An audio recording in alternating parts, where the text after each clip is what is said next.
Rouse's is proud of the creativity and the unparalleled entertainment in New Orleans, and honored to highlight it with their sponsorship of Steppin Out on WYES.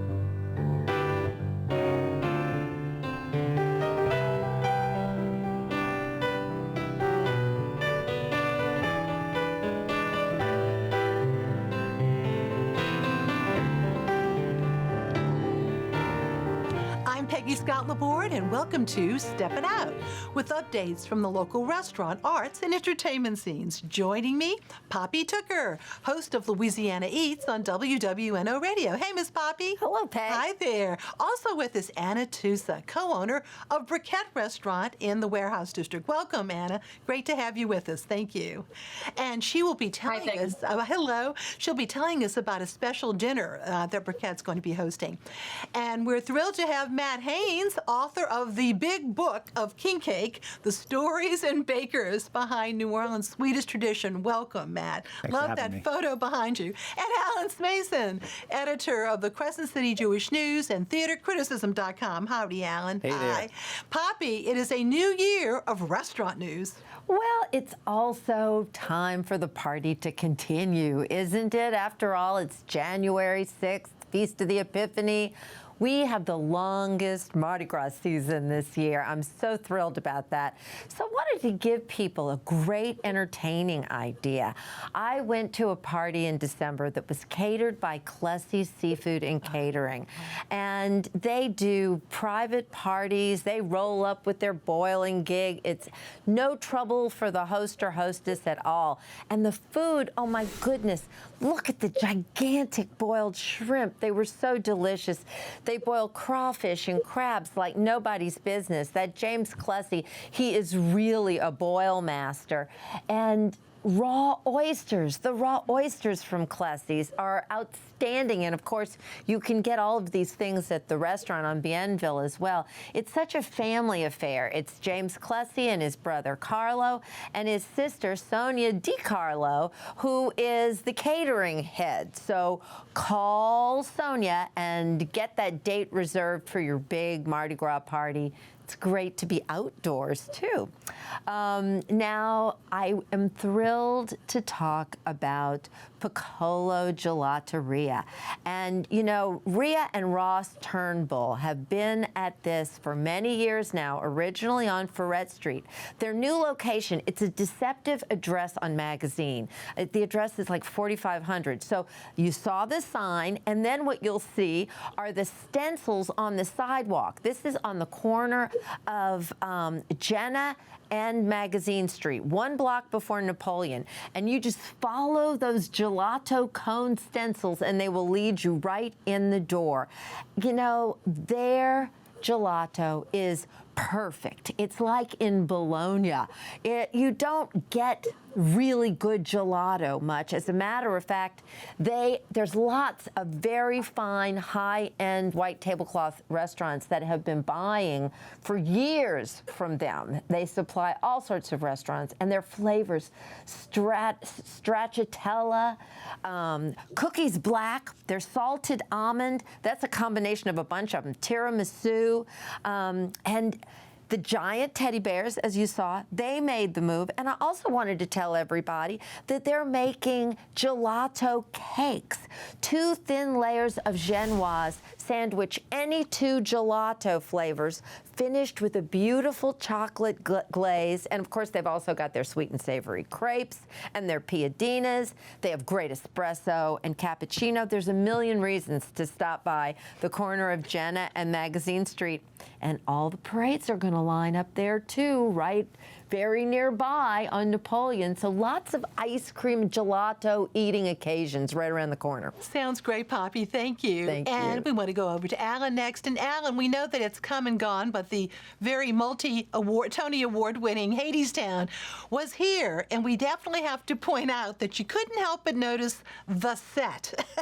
The set that seemed very, very familiar. We're going to show you a photo of this. And I actually have a backstage scoop on this. Dr. Monica Long contacted me recently, and it turns out that her daughter is married to the lighting designer of Hadestown, and he also was for the Comet, too. And when the daughter, Danielle, and he and Danielle got married, actually, it turns out that the set designer and other members of the team came to the wedding in New Orleans. So when her daughter married Mr.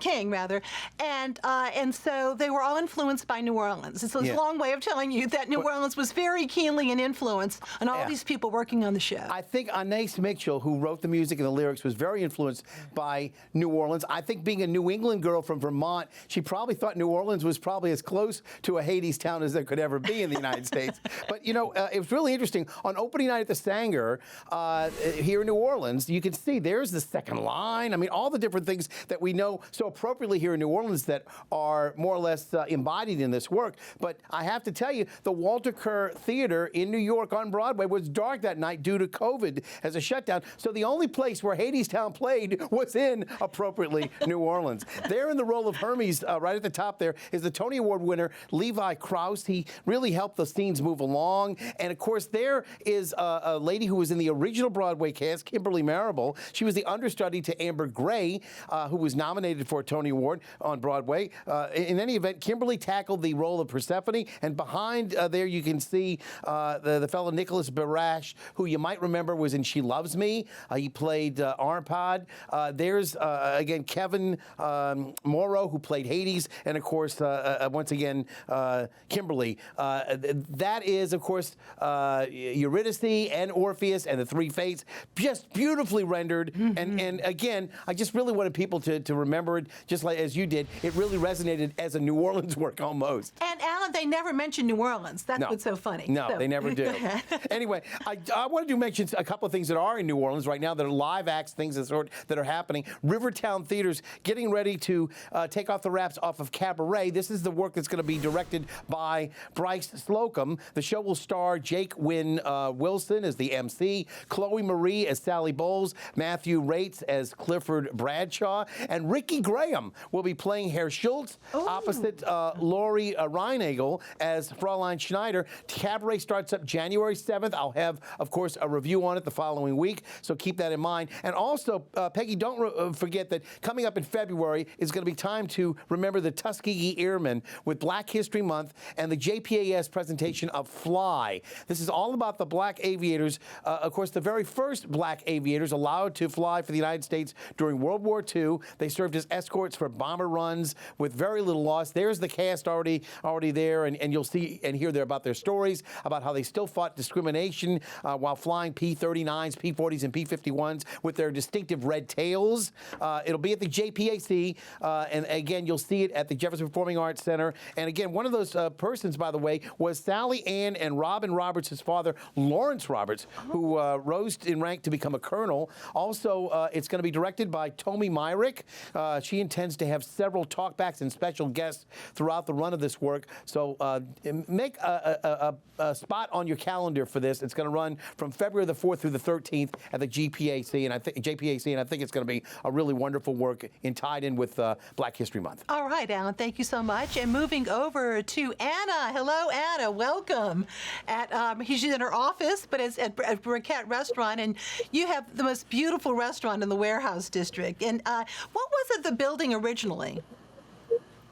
Hi, Peggy. It was the old Rod Brothers Molasses Refinery. Oh, okay. So originally a refinery, and you all have restored it. It's just gorgeous. And we're grateful to say the WYES has a season of good taste meals at different restaurants, and you all are participating in this. And we'll be showing pictures of the chefs and, of course, the restaurant. There you go. So, is Chef Isaac come up with the menu here? Or? Both Chef Isaac and Chef John have both contributed to the menu. Yeah, tell us about what's on the menu. So we're going to start out with our briquette salad. That's a favorite that's on our menu every night with the baby mixed greens, the eggplant caviar, goat cheese, and tomatoes. And then we're going to move into a barbecued oyster dish, which will have flash fried oysters tossed with some hot sauce with a little blue cheese crumbled on it and a green onion garnish. And then our entree course is going to be one of Chef John's favorites. Chef John was the executive chef of 1179 when it was open, his chicken marsala. So he does like a lot of Creole Italian specialties. So he's going to pan saute his chicken breast, top it with the rich marsala wine sauce with mushrooms. And he has a nice pasta Alfredo dish that gets served in a cast iron skillet. It's really, really delicious. And we're going to finish off with something that's a take that unique that we do. We do not only do we do bread pudding, and in New Orleans everybody loves beignets, we combine the both of them, and we have something called a bread pudding beignet, and then we have a little Irish cream demi for you to dip it in. It's really, really delicious. Well, that's a great combination. Anna, you're a busy bee because you actually own and operate 2 restaurants. Just quickly tell us about the other one, too. Folks should be aware of. That's correct. We have New Orleans Creole Cookery on 510 Toulouse Street. It's located in the heart of the French Quarter. We specialize in seafood there, char-grilled oysters, a beautiful courtyard. The location is also haunted. Poppy can attest to that. It's like a lot of fun for people to come in and strange things happen, but we just a beautiful courtyard and everything. Some people way back when will remember that that's the same location as O'Flaherty's, so that gives you maybe a a point right there on Toulouse. But you've been in the business for a while, and you and your husband also have restaurants, and I've been to one of them. Was it in Bayside and Sandestin too, huh? We have 3 locations in Baytown, Florida, and Sandestin. Wow. A Poppy's Crazy Lobster, Hammerhead's Bar and Grill, and Roberto's Pizzeria. So not only do we have the New Orleans restaurants, we have like the resort style restaurants as well. And we do need to we need to mention your husband, AJ Tusa. we should give him a little credit, right? And we appreciate correct, yeah. your efforts and his efforts. But you were telling me, I remember when there was an initial restaurant many years ago in the Riverwalk, AJ's, and you said that was where you first started working there, huh? In the business. That's correct. Yep. Back in 1995, I first started working at Anthony's Seafood House in the Riverwalk. Right, I many remember moons ago. Remember it fondly. Well, once again, we thank you so much for being a part of the Season of Good Taste, and you all have been kind enough to do that in the past. And I remember actually, I've been there for dinner, of course, but attending that particularly special meal, and it was just really lovely. So we thank you very, very much, and we'll see you more towards the end of the show. But thank you, Anna. We really appreciate it. And now we move over to Matt to talk about, he is the man of the hour, because of course it's his 12th night and it's now officially okay to eat king cake, but you've written the book on it, haven't you? I sure did, yeah. It all started back in 2017. I was going to a king cake party. I have a competitive personality. I wanted to bring the best king cake to the party, and I ended up with a spreadsheet of 100 possible king cakes. I tried 88 of them that year, and became a writer a little bit later, and every year I'd write about king cakes. I realized they were doing well. I was like, when was the last time somebody wrote a book about king cake? Nobody ever had, and so I decided that maybe I should.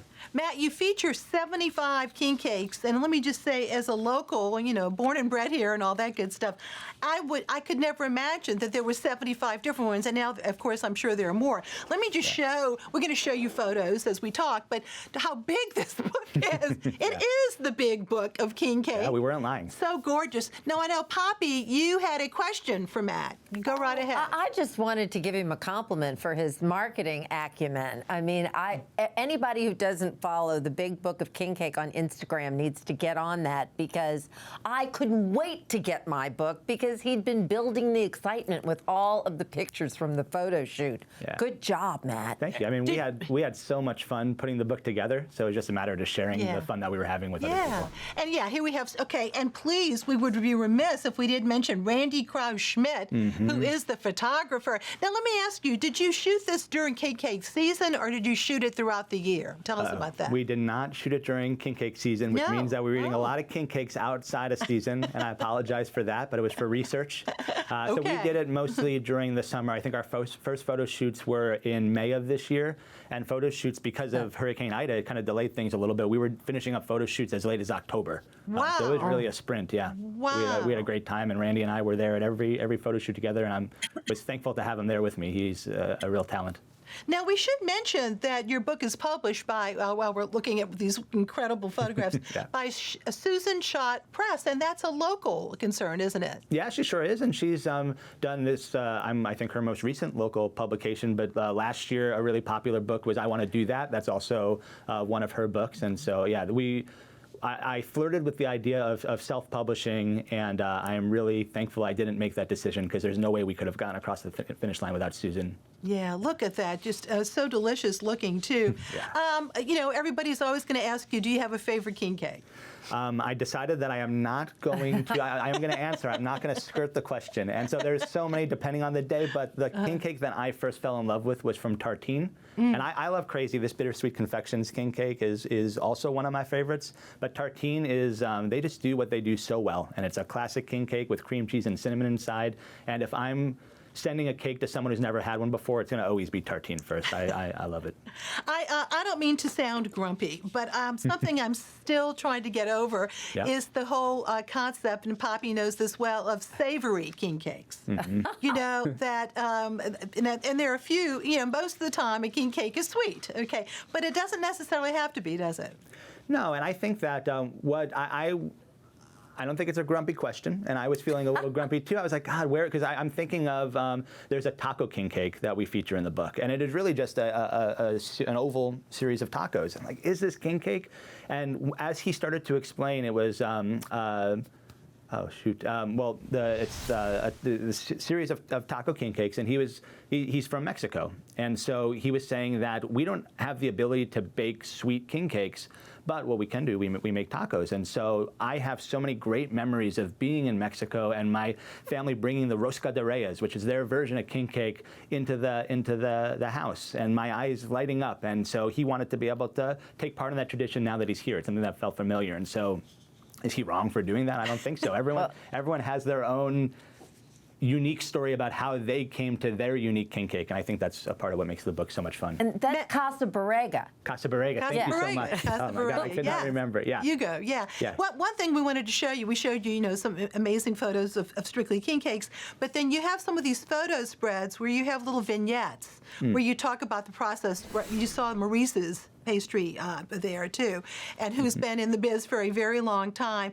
But there are also a few recipes, and so you have some history and some backdrop, and then, as we said, some profiles of some of the local bakers.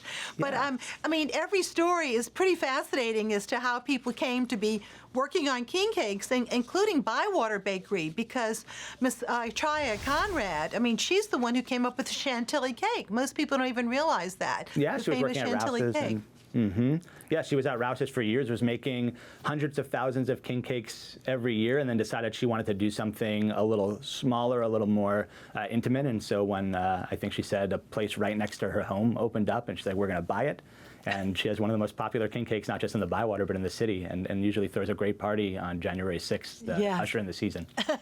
Well, once again, congratulations. We'll be back to you shortly, but we will transition very nicely back to Poppy, because she has a PS concerning king cake. Well, king cake, you just can't get enough of it. And so people better buckle their seatbelts and be prepared for a lot of Steppin' Out king cake talk, because there's too much to tell. Now, remember that as seen on TV TV, well, I would just like to borrow from that page and say, as seen in the Big Book of King Cake, because that's where I learned about Martha Gilbreath, who is the baker I wanted to profile this week. Her bakery is Nolita, and hers is really a salvation story. It's so inspiring. She debuted her classic cake, and oh, by the way, that's the cake on the cover of the Big Book of King Cake. And it's a perfect brioche ring with coarse purple, green, and gold sugars that she colors herself. And it's an ode to Louisiana because it's got a little orange blossom water in it, but it also has satsuma zest and Louisiana cane syrup. Her cakes are $30. Now, she doesn't have bricks and mortar herself, so you order by Wednesday for Thursday delivery. And also, big news, she's popping up for through Mardi Gras from 3 until 6 every Thursday at Lousy Ice Cream. I'm sure people remember Lousy from the summertime. And so their back door, the back porch at Blue Dot Donuts on Canal is where you will find Martha and her king cakes every Thursday, 3 to 6. And Sam Caruso of Lousy, his limited ice cream selection, there'll be a limited amount available, but buckle your seatbelt. January 27th, Sam says he's coming out with Lousy's King and Queen Cake ice cream. Okay, thank you. So get ready. Woohoo! Thank you, Poppy. Back to Alan. Well, you know, we have a bit of a staggered start. This is very close to New Year's, and a lot of the productions are still in rehearsals after Christmas, et cetera, getting ready. So I wanted to give some people ideas about some internet options, some places you can live stream some shows. There's some really good ones coming up. But first off, a little bit of a caveat. Seth Rudetsky is away at sea, so there is no Seth Rudetsky concert this week.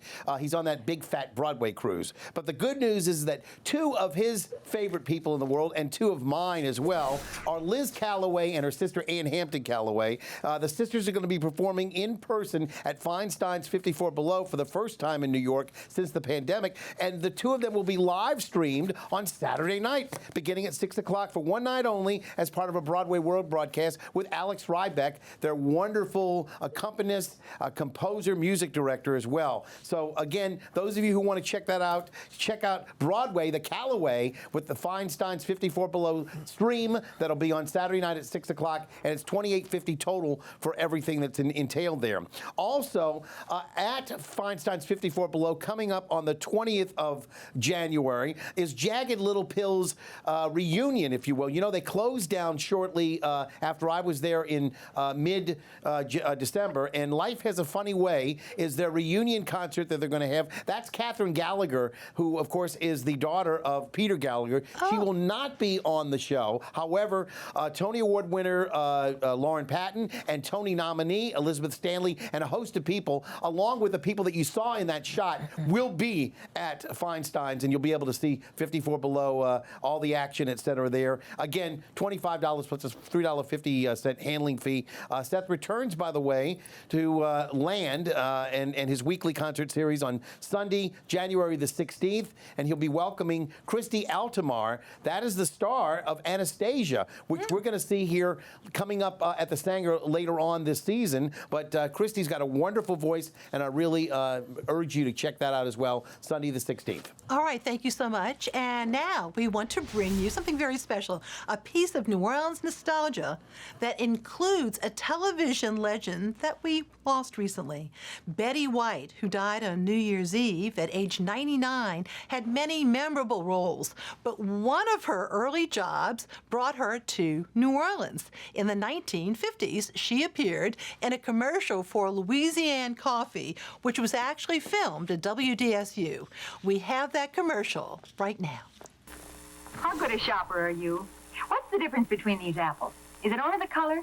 No, there's a difference in taste, too. This red one is a wine sap. It's juicy, has a very tangy flavor. And this white one is a golden delicious, mild and delicate. Now let's see how much you know about coffee. What's the difference between these 2 cans of Luzianne coffee with chicory? This Luzianne in the red can is a strong, robust coffee, a Southern favorite for over 50 years. Now this Luzianne in the white can is new, brand new. It's a smooth, mellow blend. Even if you've never used coffee with chicory before, you'll like this new Luzianne in the white can. And when you make it, use about half as much Luzianne as your usual measure. That's important because Luzianne is so very rich. Even with half as much, you'll find it gives you the smoothest, most satisfying cup of coffee you've ever tasted. Try it. I did, and I enjoy new Luzianne more than I've ever enjoyed coffee before. Get smooth, mellow, new Luzianne in the bright white can. And that was for WYES's documentary by Dominic Massa called Stay Tuned, which is available along with more than 30 of our other local documentaries. And it's also on our WYES Passport streaming service or available for purchase at WYES.org. WYES will rebroadcast a special called Betty White, the First Lady of Television, next Friday night at 10 p.m. on our station. And now it's time for our Picks of the Week. Poppy. King cake lovers, listen up. King cake and champagne at Gnocchi with Martha Gilbreath and Matt Haines. It's $80. There are only 20 spots available. You're going to learn how to make a king cake. You're going to leave with a baked king cake that night that you'll decorate at home. The champagne will be great, and Matt's going to be chatting up every kind of king cake you can imagine. All right, thank you. Anna. Well, unfortunately, actually, Anna, we're going to Anna. That's okay. Yes, Anna. Any favorite meal or dish that you want to recommend or upcoming event? So when you come to Briquette, I think everyone needs to try the whole fish on our grill. We have an 18-foot char grill. It's exposed through our open kitchen. It's very beautiful to get a whole bronzino or a whole redfish or a whole snapper cooked right before your eyes. And then we're going to have our Valentine's two can dine for $99 special at the restaurant on Valentine's Day. Okay, great. Matt. Sure. So if you cannot wait until February for the event that Poppy mentioned to have your book signed, I've got two book signings coming up this week on Saturday or over the next 2 weeks. On Saturday, January 8th from noon to 4, we're at Barnes & Noble in Metairie, and I'll make sure to have king cake there with me. And then on the following week, Saturday, January 15th, this is going to be a really special event. We're at Garden District Bookshop, and we're going to have 6 to 8 different bakers featured in the book. So, like, the book is about the king cakes, yes, but also about the bakers who make them, so you can meet them right there. You can sample each of their king cakes for free. You can buy slices. You can buy full cakes to walk away from. So it's going to be, they're describing it as the biggest free king cake party in the city. So come and enjoy with us. Sounds good. Okay, Alan. Sorry to step on you, Anna. I apologize. The Louisiana Philharmonic Orchestra's concert that was scheduled originally for Friday was canceled due to an outbreak of COVID. So the upcoming concert coming up on the 14th of January with Tank and the Bangas and the LPO will be their first concert of the year. I urge everybody to go check that out. It's such an unusual coupling of classical and New Orleans music meeting head on. Again, I will hopefully see you there, and I'll see you at the theater. Thank you so much. And we want to tell you all about something that we're doing this carnival season here at the station. I hope that you'll join me every Tuesday from now through Mardi Gras Day itself for what we're calling a carnival close-up. And each week I'll share a favorite item from my own personal collection of Mardi Gras memorabilia. Yeah, I got a lot of stuff. Not like Arthur Hardy, but I do have a lot of stuff. And we'll be sharing some history too. And you will find a new segment each Tuesday on WYES's Facebook page. So be sure to like WYES on Facebook, and you can also follow us all through the year and throughout the carnival season. Carnival Close-Up will also be shown on the WYES YouTube channel. And now a pick. The Piety and Exile Market is back this Saturday from 11 a.m. to 4 p.m. A variety of vintage items, food, music, arts, and crafts. Check out their Facebook page, too. Well, thank you all so very much. Look at that, Piety. That is so much fun to do that, and you always find something really special. Thank you all so much for being with us, my dear guests. And I think we're going to have some king cake. And thank you so much for watching. Good night.